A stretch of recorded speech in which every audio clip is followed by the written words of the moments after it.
Hello साथियों, मैं अपने यूट्यूब चैनल हिंदी भाषा देश की आशा पर आप सभी का स्वागत करती हूँ। आज हम पढ़ने वाले हैं हिंदी साहित्य के इतिहास में हमारा आदिकाल हो गया, भक्ति काल हो गया, रीतिकाल चालू करेंगे। रीतिकाल में भी हमने प्रीवियस ईयर के सारे क्वेश्चन देखेंगे और चाहे किसी भी कॉम्पिटिटिव एग्ज़ाम में आए हुए हैं सभी क्वेश्चन को देखेंगे और वो क्वेश्चन किस वर्ष में, किस सन में, किस परीक्षा में आया हुआ है क्वेश्चन के सामने लिखा हुआ है। स्टार्ट करते हैं। क्वेश्चन नंबर 1, निम्नलिखित विकल्पों में से रीतकालीन कवि कौन से हैं? Number A, Nanddas, Surdas, Parmanandas, Chhit Swami. B, Bihari, Matiram, Ghananand Bhushan. C, Maithili Sharan, Dinkar, Shridhar Pathak, Sohanlal Dwivedi. D, Jayasi, Manjhan, Vidyapati, Chandbardai. तो रीतकालीन कवि कौन है? Option number B right, Bihari, Matiram, Ghananand Bhushan, ये रीतकाल के कवि हैं। अगला देखेंगे, व्याख्या भी देख लेते हैं। व्याख्या के साथ हम क्वेश्चन को देखेंगे जिससे जो हमारे उस टॉपिक से रिलेटेड कुछ पॉइंट बच जाएंगे उसको हम व्याख्या में देखेंगे। बिहारी, मतिराम, घनानंद भूषण, रसनिधि, बोधा, आलम, ठाकुर इत्यादि रीतकालीन कवि हैं। अन्य विकल्प सही नहीं है। ऑप्शन क्वेश्चन नंबर 2, रीतकाल के मुख्य कवियों में हैं खुसरो, रहीम, पलटूदास या मतिराम। कौन है? Option number D. Question number 3, निम्नांकित कवियों का जन्म काल के अनुसार क्रम निर्धारित कीजिए। ए, घनानंद ठाकुर, रसलीन, रहीम। बी, रहीम, घनानंद, रसलीन, ठाकुर सॉरी। सी, रहीम, रसलीन, ठाकुर, घनानंद। डी, रहीम, ठाकुर, रसलीन, घनानंद। तो कौन सा राइट है? ऑप्शन नंबर बी राइट है, रहीम, घनानंद, रसलीन और ठाकुर। रहीम, घनानंद, रसलीन और ठाकुर, ये राइट है। व्याख्या देखेंगे।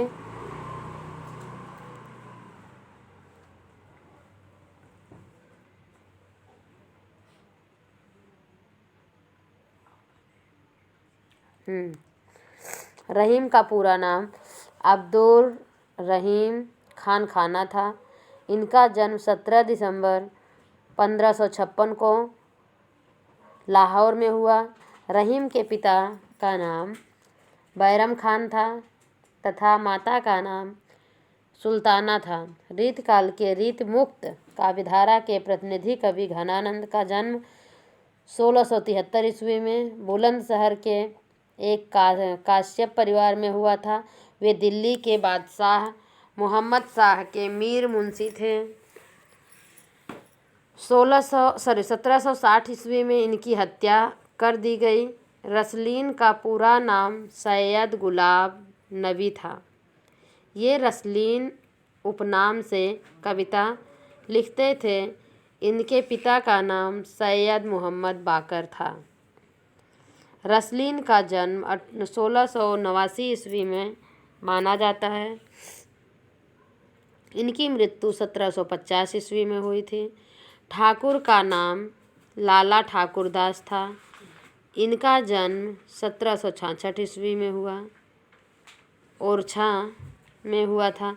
इनके पिता का नाम गुलाब राय था। अतः जन्म काल के अनुसार क्रम निर्धारण का विकल्प बी सही उत्तर है। रहीमदास, घनानंद, रसलीन, ठाकुर। क्वेश्चन नंबर 4,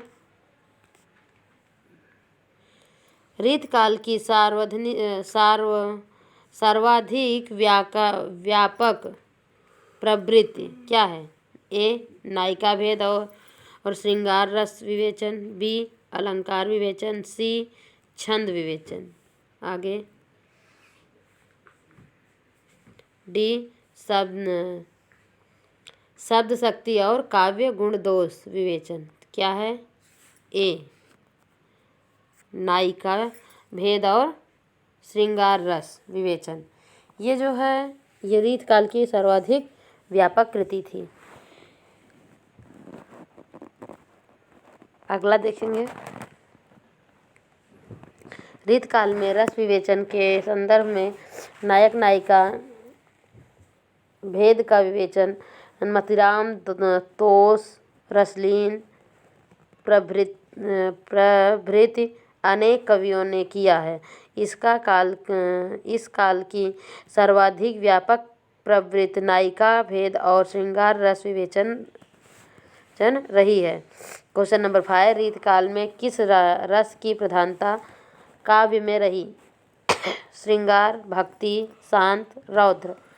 किसकी थी? श्रृंगार की थी। किसकी? श्रृंगार की। क्वेश्चन नंबर 6, रीतकाल की विशेषताओं के संदर्भ में निम्नलिखित में से एक विशेषता गलत है, उस विशेषता का चयन कीजिए। रीतकाल में अलंकरण की प्रधानता है। बी, रीतकाल की प्रमुख भाषा ब्रज भाषा है। सी,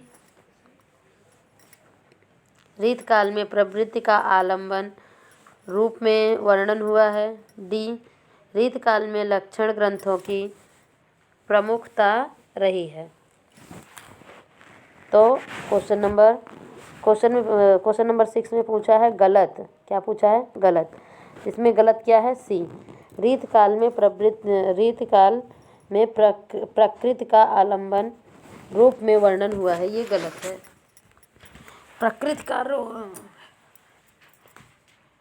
रीतकाल में प्रकृति का आलंबन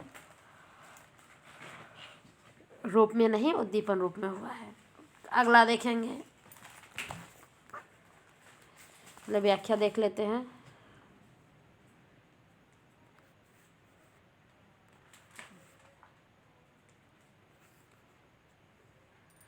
रीतकाल में स्वतंत्र और आलंबन रूप में प्रकृति चित्रण बहुत कम हुआ है और रीतकाल की अन्य विशेषताएं इस प्रकार हैं।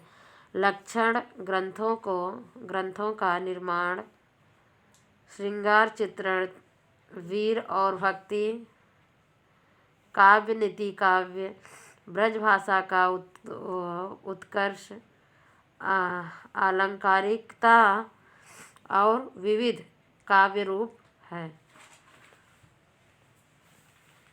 अगला क्वेश्चन नंबर 7, रीतकालीन कवियों की काव्य भाषा क्या थी? अवधी, खड़ी बोली, ब्रज भाषा या बुंदेली? कौन सी थी? ब्रज भाषा थी, ब्रज। क्वेश्चन नंबर 8 से पहले हम देखेंगे व्याख्या।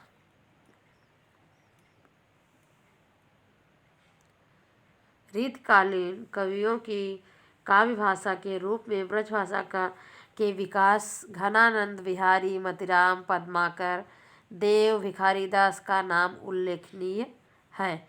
भिखारीदास ने तो यह मिथ तोड़ा कि ब्रज भाषा में रचना के लिए ब्रज में रचना अनिवार्य है। जैसे देखो, ब्रज भाषा है तो ब्रज भाषा ही न अनुमानो, ऐसे ऐसे कविन की बानी हूँ सो जानो। क्वेश्चन नंबर 8 देखेंगे।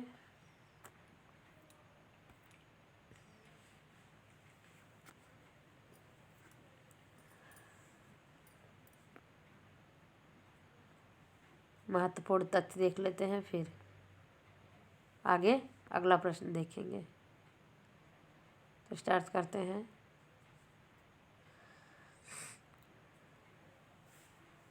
महत्वपूर्ण तथ्य में पहला पॉइंट ही है, पद्माकर की भाषा में सब प्रकार की भाषिक शक्तियों पर कवि का अधिकार दिखाई पड़ता है। आचार्य शुक्ल के शब्दों में कही तो इनकी भाषा स्निग्ध है, मधुर पदावली द्वारा एक सजीव भाव भरी प्रेम मूर्ति खड़ी करती है। कहीं भाव या रस की धारा बहती है,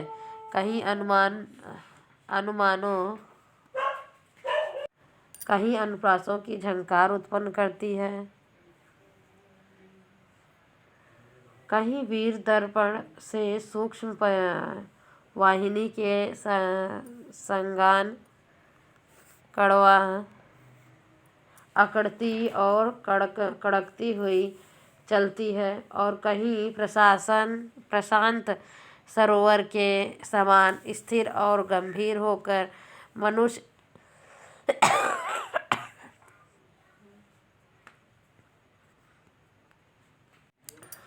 जीवन की विभ्रांति की छाया दिखाती है। सारांश यह कि इनकी भाषा में वह अनेक रूपता है जो एक बड़े कवि में होनी चाहिए। भाषा की ऐसी अनेक रूपता गोस्वामी तुलसीदास में दिखाई पड़ती है।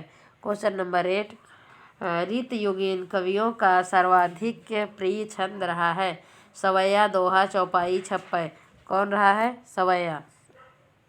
रीतयुगीन कवियों ने परंपरागत छंदों का प्रयोग बहुलता से किया है, जिनमें कवित्त, सवैया, दोहा इत्यादि थे, किंतु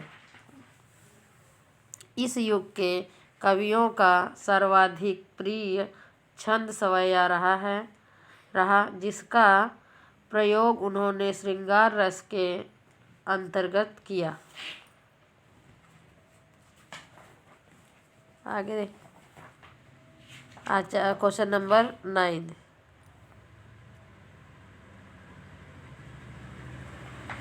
आचार्य रामचंद्र शुक्ल ने रीतकाल का प्रवर्तन आचार्य किसे माना है? आचार्य केशवदास को, मतीराम को, चिंतामणि को या बिहारी को? तो शुक्ल जी किसे मानते हैं? चिंतामणि को मानते हैं।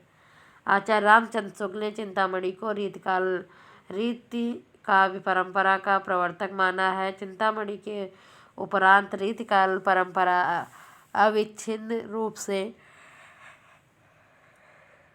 चली। प्रमुख तथ्य देखेंगे, महत्वपूर्ण। पहला, डॉक्टर भगीरथ मिश्र ने रीतिकाल का प्रवर्तन आचार्य केशवदास को माना। दूसरा, आचार्य विश्वनाथ प्रसाद मिश्र ने रीतिकाल का प्रवर्तक केशव को माना। चिंतामणि ने रीतिकाल का काव्य का स्वभाव कहा है। देव ने रीति को काव्य का द्वार कहा है। क्वेश्चन नंबर 10,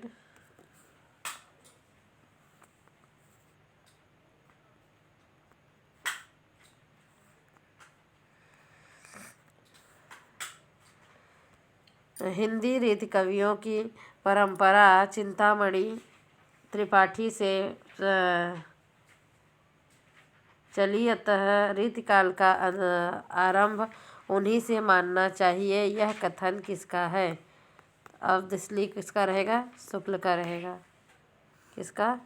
शुक्ल का।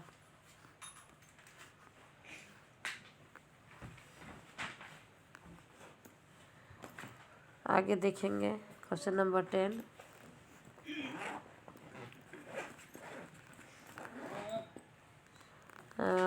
व्याख्या देख लेते हैं।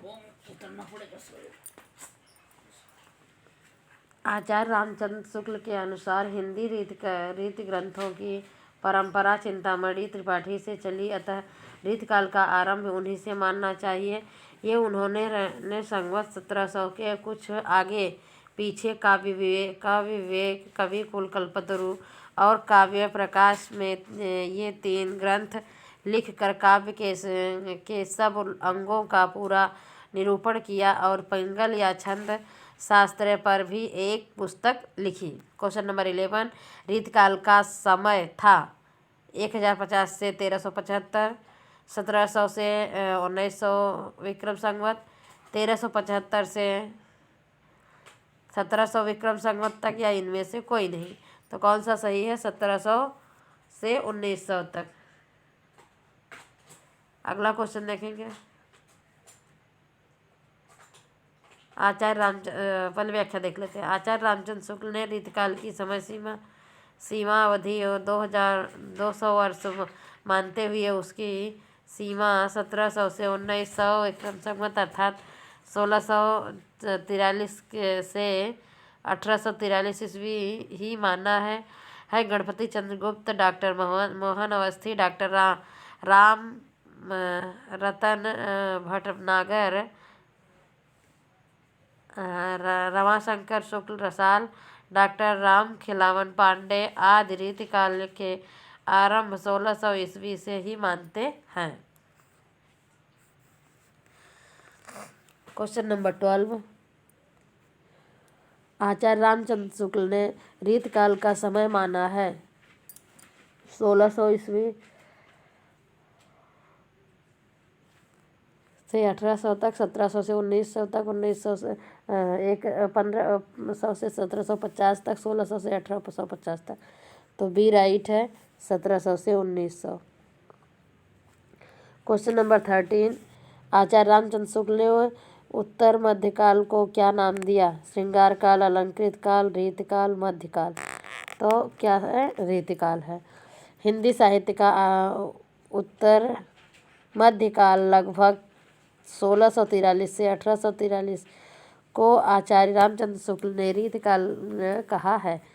क्वेश्चन नंबर 14, रीतकाल को श्रृंगार काल कहा है किसने? आचार्य रामचंद्र शुक्ल ने, आचार्य विश्वनाथ प्रसाद मिश्र ने, आचार्य मिश्र बंधु ने, रमाशंकर शुक्ल रसाल ने।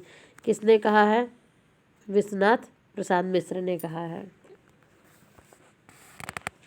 क्वेश्चन नंबर 15 देखेंगे, पहले व्याख्या देख लेते हैं फिर। रीतकाल के नामकरण के लिए को लेकर विद्वानों में यथार्थ मतभेद रहा है। आचार्य रामचंद्र शुक्ल ने इस युग में रीत ग्रंथों की बहुलता देखकर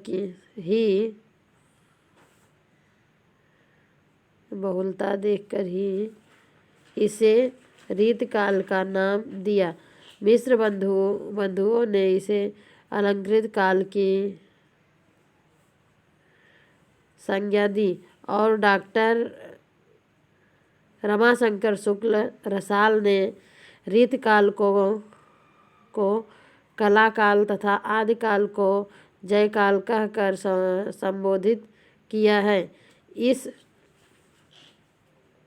काल का सबसे अधिक सार्थक नाम आचार्य विश्वनाथ प्रसाद मिश्र, डॉक्टर राजनाथ शर्मा और डॉक्टर जयकिशन प्रसाद खंडेलवाल की दृष्टि में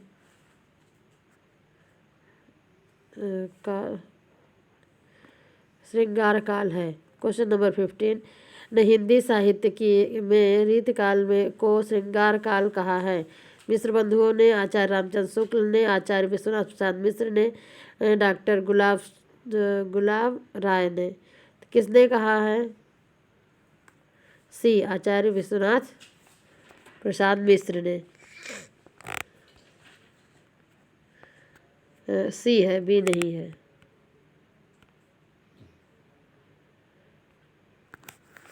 तो ऑप्शन नंबर सी राइट है।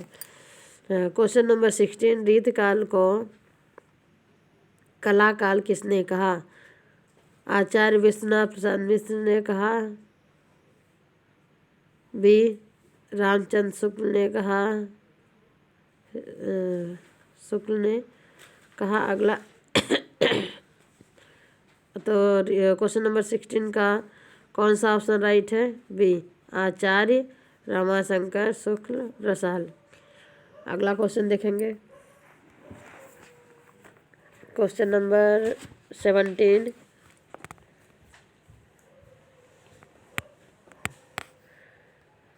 रीतकाल को अलंकृत काल कहा है। मिश्र बंधुओं ने, विश्वनाथ प्रसाद मिश्र ने, आचार्य रामचंद्र शुक्ल ने, डॉक्टर रामकुमार वर्मा ने। किसने कहा है? ऑप्शन नंबर ए राइट है, मिश्र बंधुओं ने।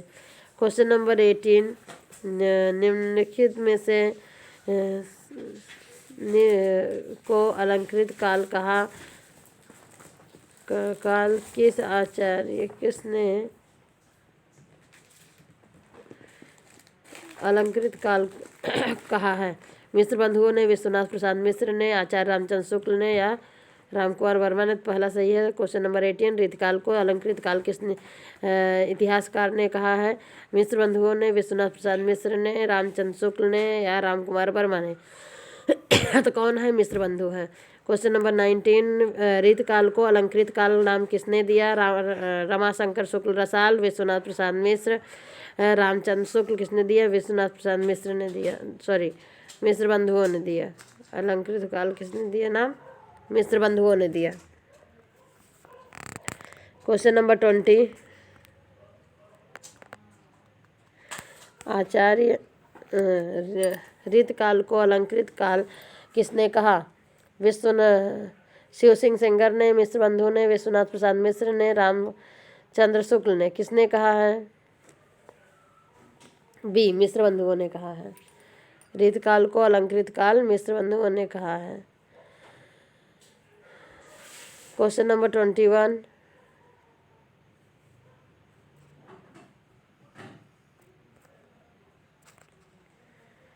अगला क्वेश्चन नंबर 21, इनमें से किसने आदिकाल को जयकाल तथा रीतिकाल को कलाकाल कहा है?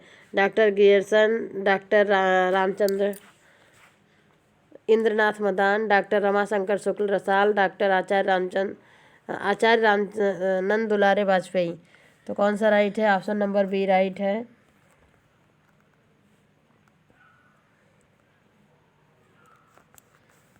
क्वेश्चन नंबर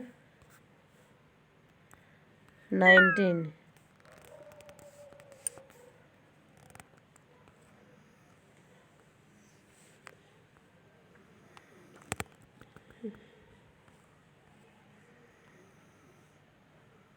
हाँ यही था ना। Question number 19, option number C right है। Question number 20,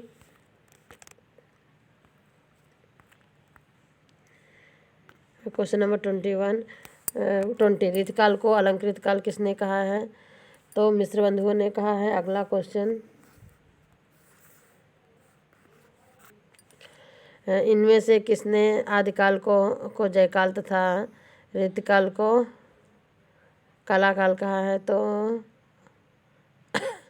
option number B right है, डॉक्टर रमाशंकर शुक्ल रसाल, बाकी सब गलत हैं। तो क्वेश्चन नंबर 21, अभी हम इस वीडियो को यहीं पर समाप्त करते हैं। अगले वीडियो में हम रीतिबद्ध काव्य धारा के से रिलेटेड प्रश्न लेकर आएंगे।